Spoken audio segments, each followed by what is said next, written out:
Domaine de travail, c'est la biodiversité. Et en termes de biodiversité, toutes ces zones de rencontre sont des zones très riches en biodiversité. Et je suis convaincu que c'est la même chose pour notre commune. Elle est effectivement, elle a des contrastes très importants. Donc, on l'a dit, entre la zone rurale, agricole, naturelle et la zone urbaine. Et puis tout ça est très, très entremêlé. À la fois, on a deux grandes zones, mais on a aussi la vallée du Sens qui traverse, qui fait un lien direct entre ces deux secteurs. Moi, je pense que c'est un atout, et d'ailleurs, c'est aussi ce que disent les habitants. Ils sont très contents d'habiter à Orvaux, ils sont très fiers de leur commune, parce qu'ils peuvent à la fois bénéficier des atouts de la campagne et des atouts d'une grande métropole. Et donc, moi, je pense que c'est plutôt un atout qu'un inconvénient. Après, c'est un défi aussi parfois, effectivement, dans la manière d'appréhender notre territoire, de le vivre comme un seul et même territoire. Et je vous le dis, je pense que la vallée du Sens, elle a cet intérêt-là d'être un peu une colonne vertébrale verte, et donc de contribuer aussi à ce sentiment d'unité, et de se dire que c'est bien un seul et même territoire. Voilà. On a d'autres contrastes dont on parlera peut-être, d'un point de vue social, par exemple, du type d'habitat, ou de la répartition des quartiers. Mais je pense aussi que, à la fois, ce sont des défis, c'est vrai, mais ce sont des atouts, j'en suis persuadé. En tout cas, c'est une des raisons pour lesquelles on est attaché à notre commune quand on y vit. Elle identifie notre commune. D'ailleurs, ne serait-ce que dans son nom, Orvaux, c'est la vallée d'or, donc on est très lié à cette vallée, à cette commune. Et elle nous traverse, donc à la fois historiquement dans notre nom, elle nous traverse géographiquement dans notre territoire, et elle fait le lien, la passerelle entre la zone rurale naturelle et la zone urbaine, et elle traverse les quartiers les plus urbains de notre commune. Donc elle est, et je pense qu'elle est, je le dis souvent, elle est à la fois une chance, un atout, et elle est aussi une responsabilité.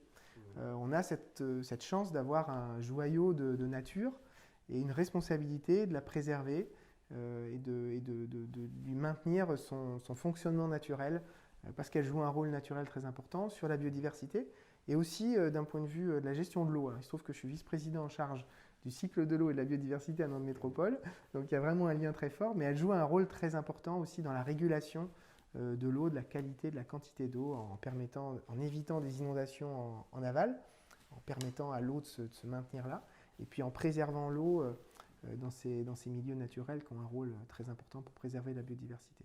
Et pour la qualité de vie des habitants, pour des Orvaltaises et des Orvaltais, c'est un poumon, à la fois une colonne vertébrale, mais un poumon au quotidien. Voilà. C'est un enjeu important, à la fois que ça soit accessible et à la fois que ce soit préservé. Donc il faut trouver cet équilibre aussi, là. C'est pas un parc urbain, c'est un milieu naturel, mais qui est au cœur de la ville. Donc voilà, il faut qu'à la fois on puisse en profiter, y vivre, et en même temps qu'on lui permette de jouer tout son rôle naturel. Donc c'est cet équilibre-là qu'on a trouvé.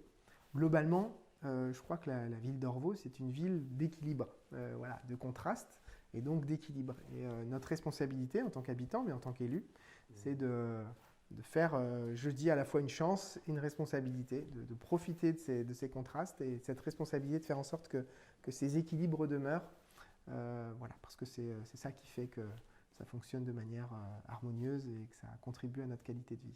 Alors ça, c'est vrai, c'est un autre contraste très important. Un des quartiers prioritaires de la politique de la ville de la métropole nantaise. Donc ça veut dire un quartier dans lequel on rencontre des difficultés sociales très importantes qui justifient qu'on s'en préoccupe tout particulièrement, avec des situations voilà, sociales vraiment, vraiment difficiles.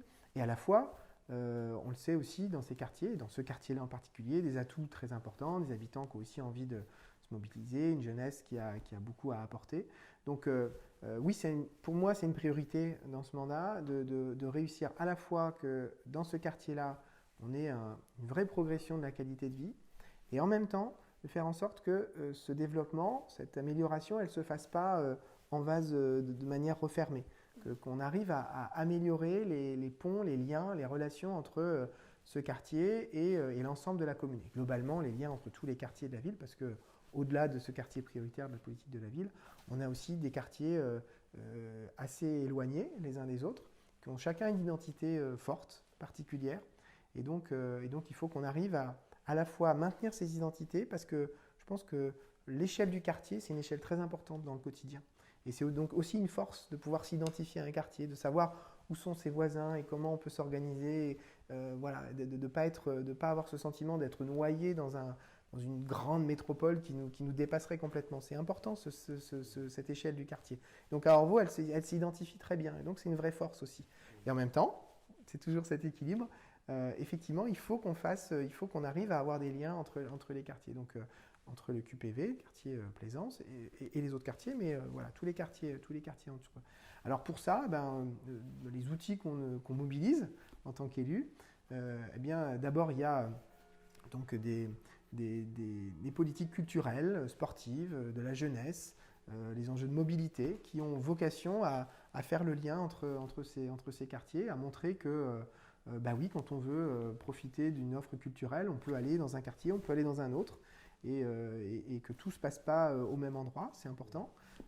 Qu'on favorise les mobilités, donc on travaille pour que les transports en commun, les pistes cyclables permettent vraiment de se déplacer facilement. Et puis que les offres jeunesse, par exemple, conduisent aussi à mixer les enfants qui vivent dans différents quartiers. Donc c'est un enjeu important. Puis il y a les dispositifs participatifs. Et donc ça aussi, ça fait partie de... On a par exemple mis en place une commission citoyenne d'Orvaltaises et d'Orvaltais tirée au sort, qui se met en place progressivement, parce que le contexte Covid n'est pas très favorable à ça. Mais on va avoir des habitants tirés au sort de tous les quartiers pour réfléchir ensemble sur des grands sujets importants pour la commune. Donc pour être convaincus que nous sommes Orvaltaises et Orvaltais. Nous avons un destin commun aussi de ce point de vue-là, dans ce territoire constructé. Je suis très heureux de voir tous ces jeunes qui ont été volontaires pour rejoindre le nouveau Conseil communal des jeunes, le CCJ, et de voir à quel point ils le font avec l'envie de vraiment s'impliquer dans la vie quotidienne, de faire évoluer la ville. Ils s'engagent contre les discriminations, pour l'écologie, dans des domaines comme ça, sur les mobilités. Donc ils sont très concrets. Ils sont très motivés, donc moi je trouve ça formidable. Effectivement, j'ai envie qu'au maximum on s'appuie sur leurs propositions, sur leurs idées. Et je pense que oui, vous avez raison, ce sont des acteurs, ce sont les Orvaltaises et les Orvaltais de demain. Et donc c'est très positif de les voir s'engager comme ça. Donc on a ce CCJ dans lequel on les accompagne. Je veux qu'on ne les déçoive pas, je veux qu'on puisse, que les idées qui vont porter, qu'on puisse les mettre en œuvre, vraiment qu'on soit à leur côté. Et puis au-delà du CCJ, parce qu'il y a ces quelques jeunes qui sont investis et ils sont un peu des représentants de la jeunesse orvaltaise, mais il y a d'autres projets qui ont lieu avec des jeunes dans d'autres quartiers. Et donc on veut vraiment aussi être à ses côtés. On a un projet sur le quartier Plaisance avec des jeunes qui ont envie d'aménager un espace de sport en plein air, là, de street workout, et donc on va être à leur côté pour que ce projet puisse se faire, soit financé, soit concrétisé, comment l'animer, pour qu'il soit aussi accessible à la fois pour les garçons et pour les filles, parce que c'est aussi un enjeu important dans l'espace public, de faire attention à la place des filles. Donc on est attentif aussi à ces aspects-là. Globalement, dans une commune, il faut mesurer l'importance de la mobilisation aussi des jeunes retraités, des seniors. Les associations, la diversité des associations repose beaucoup sur leur engagement. Ils ont beaucoup à nous apporter, ils ont beaucoup de savoir-faire, d'expérience, et on mesure peut-être pas toujours suffisamment à quel point ils sont importants. Et donc voilà, on a ces deux pieds intergénérationnels, les jeunes qui s'engagent et sur lesquels qu'on veut soutenir, et puis tous ces seniors qui sont aussi une vraie richesse pour notre ville. Et donc on soutient notamment Arcade dans les projets qu'ils peuvent mener en France et en Afrique en l'occurrence, puisque c'est une association qui travaille sur la coopération internationale, mais on a toutes les associations culturelles, sportives qui s'appuient aussi beaucoup, sociales, solidarité, qui s'appuient aussi beaucoup sur des seniors. Donc on a aussi cette chance, en effet, à Orvaux, d'avoir des acteurs économiques variés et qui innovent. Et donc c'est aussi notre objectif d'être à leur côté.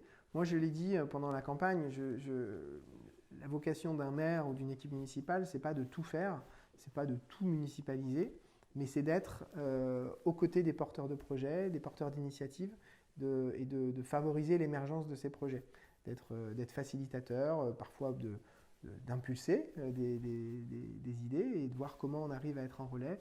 On a différents projets où on va on va faire des appels à projets pour mobiliser des acteurs économiques, associatifs, pour contribuer au développement de notre commune dans le sens de cette transition positive qu'on a portée pendant la campagne.